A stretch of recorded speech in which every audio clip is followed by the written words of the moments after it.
Generally speaking, people are awful. People are monsters.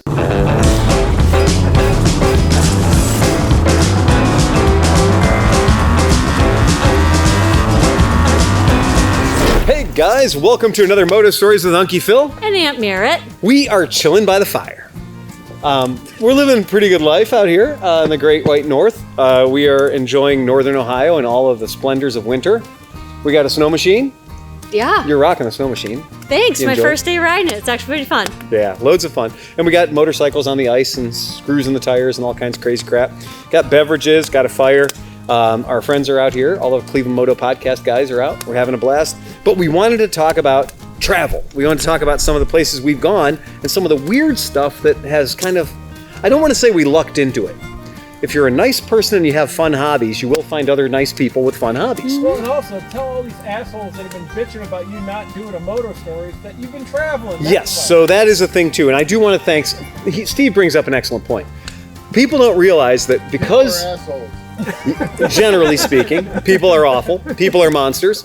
Okay, but generally speaking, because we run a motorcycle shop, and because the motorcycle shop is work your balls off from St. Patty's Day till Christmas, we take advantage of Christmas to St. Patty's Day. And that's our time to play. So we always travel and go fun places. Well, one time, many, many years ago, Merritt's father was working in Australia. And he was working in a town called Manly. And it's a beach town in Sydney, Australia. Yeah. Suburb of Sydney. It's really fun. You get to use a ferry to go to work every day. Really neat. And so we go out there, we fly to Sydney, just cool in and of itself. Absolutely. And we'd made some arrangements with other scooter people. Now, this is the weird thing about like when you're in a thing. Like when you're in a thing and you've got people that share the same passions that you do, you can make a phone call and say, hey, we're gonna be in your town. We wanna hang out. Yeah, well, and this was before social media, so Yeah, right. it really was a phone call. Look at that, there's a painkiller. There's a frozen painkiller. Camera guy needs a painkiller. Painkiller! Deliver a painkiller!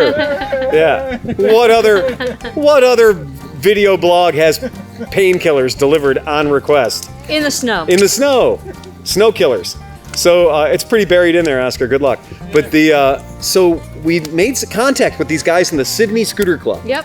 And the Sydney Scooter Club was super generous. And they were like, look, if you get out here, we're going to loan you a bike to ride. Yeah, well, they had a ride going on. Well, it's Christmas time, New Year's Eve, so they got a lot of stuff going on because that's their summertime. Right. So that's their summertime. And they have this big event called the Mayor's Picnic. And the Mayor's Picnic happens right in the Mayor's Park. Very cool, like something neat, very cool civic thing. But the first thing that we did when we got to town is we found the local scooter shop.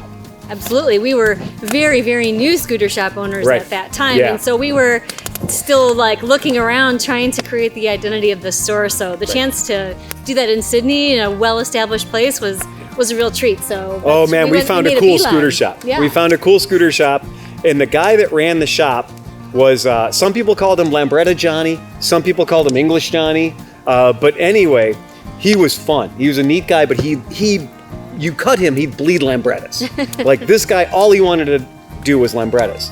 And so we had to chat with him for a while. We talked about like, well, it costs you about $1 million to live in Sydney. And so in a place this big, and how hard it was to run a business in Sydney because of things like that. Yeah. Super, super nice guy. But after a little while, he does what sometimes our friends and people we meet do. Dude, you gotta take my bike. You gotta take my bike. Incredible. And I said, oh, that'd be nice. We could have a bike. We've made arrangements with a friend from Sydney to borrow one of his bikes. But later on in the trip. Yeah. But Johnny was like, no, forget that. You gotta take my bike. So we're like, we really expected to be given a shit box. Because if somebody's going to give you a bike, it's probably not going to be their favorite bike. Right. We were given a perfectly restored Lambretta TV200. Which, if you don't know, that's like top of the charts. Top of the charts, man. There's no top better. of the charts. No better. And so Merritt and I jumped on that thing 2-up. And boy, did we have a fun time learning about driving on the wrong side of the road and learning about Sydney, Australia in general on this. And that bike, to say it was a looker is the understatement. Yeah. This thing is purple and white metallic, two-tone. Every angle of it was like a magazine shoot. Yeah. And we're rocking this thing around Sydney, and I got my orange hair and stuff, and it was cool. We really had a great time. And And I think, if I could just say, I think my dad was just shocked. You know, it's like he works in the IT field. Things like this just don't happen. We show up to dinner that night with them, and we have this gorgeous scooter. And he's like, "Oh, where'd you get that?" And I said, "Well, it's Phil." And he's like, "Yeah, okay." Okay. People just give Phil shit, I guess. And so it was great. We really got to ride around and check out Sydney on our own. Yeah. Have our own tour of Sydney. And we that gave was it cool. back before we went out to the Blue Mountains. Yes, And right, did some yeah. touring there Yep. without a scooter. Without a scooter, yep. And then our friends that we met through the Sydney Scooter Club, our friend out there, Did you meet him? Like, did he come to the States for a rally? no, I or met him something? just online stuff. Okay, I got in touch with the Sydney Scooter Club, said that we were coming out there. Yeah.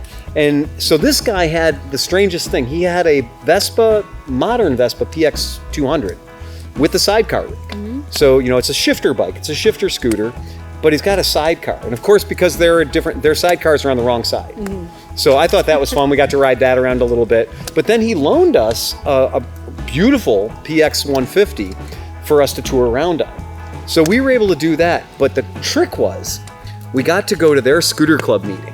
Yep. And we went to their scooter club meeting.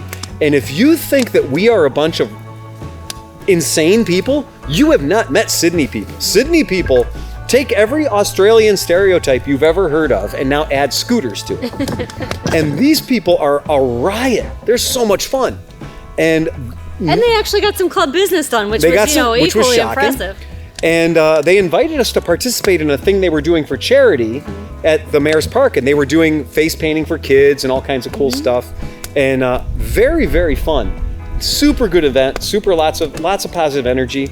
And we got to experience New Year's Eve in Sydney, Australia with the Sydney Scooter Club. Yeah. And I mean, if you want to have a good group of people. Which is the first time, New Year's starts in Australia, That's right? right. So, like Yep. the real New Year's, we were there. And it was strange because there have been times in America's history when it's been good to be an American. There's been times in America's history when it's been not so good to be an American. Well, our country had just elected Barack Obama to be president. And all of our Australian friends thought that was a very good idea. So we didn't have to pay for too many drinks. It was as though we single-handedly elected Barack Obama. They really did liquor us pretty hard. Yeah. They took really good care of us. They And we did. met Siobhan, who's from the Lambretta Club, and she actually moved to LA, and she moved to California, and I think she's back to Sydney now. So we just met some really, really cool people. And that's that kind of magic of when you're traveling.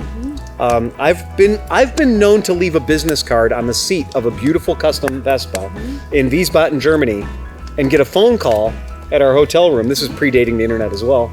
Get a phone call at our hotel room, get back to your hotel room, little lights flashing, pick it up, and he says, "Hey, I'm from the Wiesbaden Scooter Club. You left a business card on my scooter. We're having a meeting." And we got to go to a Wiesbaden Scooter Club meeting, and we made friends that way. Yeah, it's just never ceased to impress me. That was Jens Hocker, by the way. Yeah, Jens shout Hocker. out to Jens. Yep.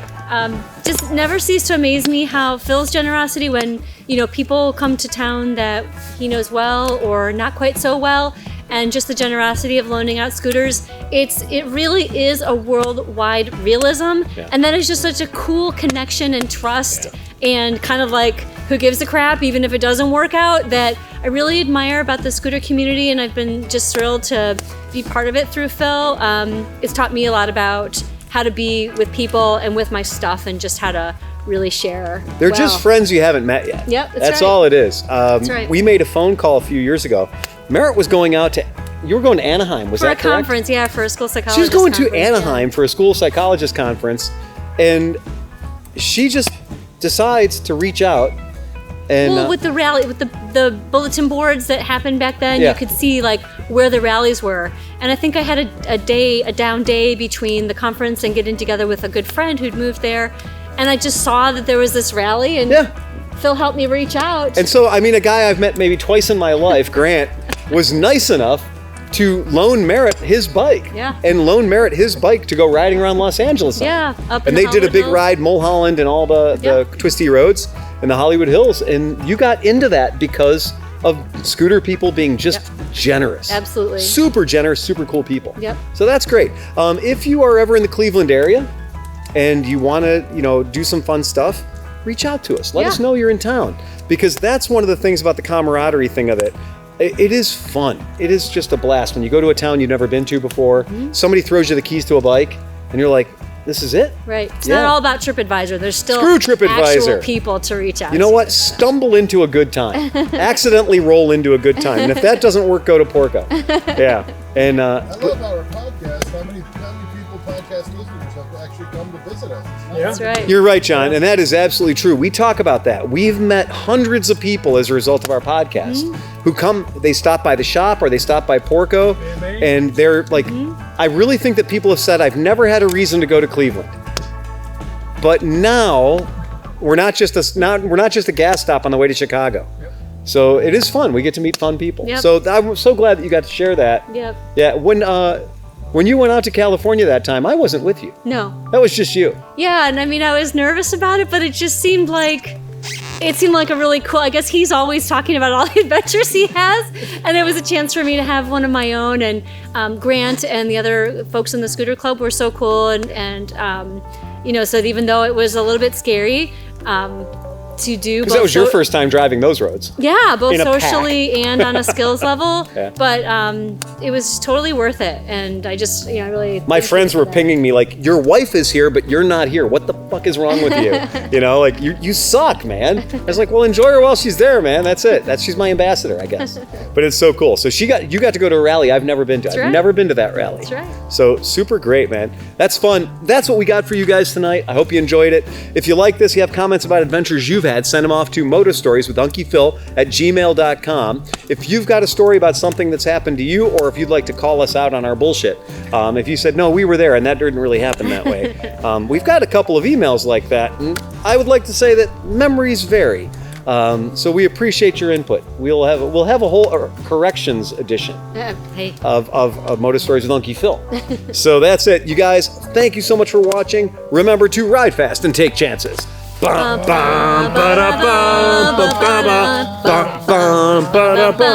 Press the red button, Steve. Press the red button.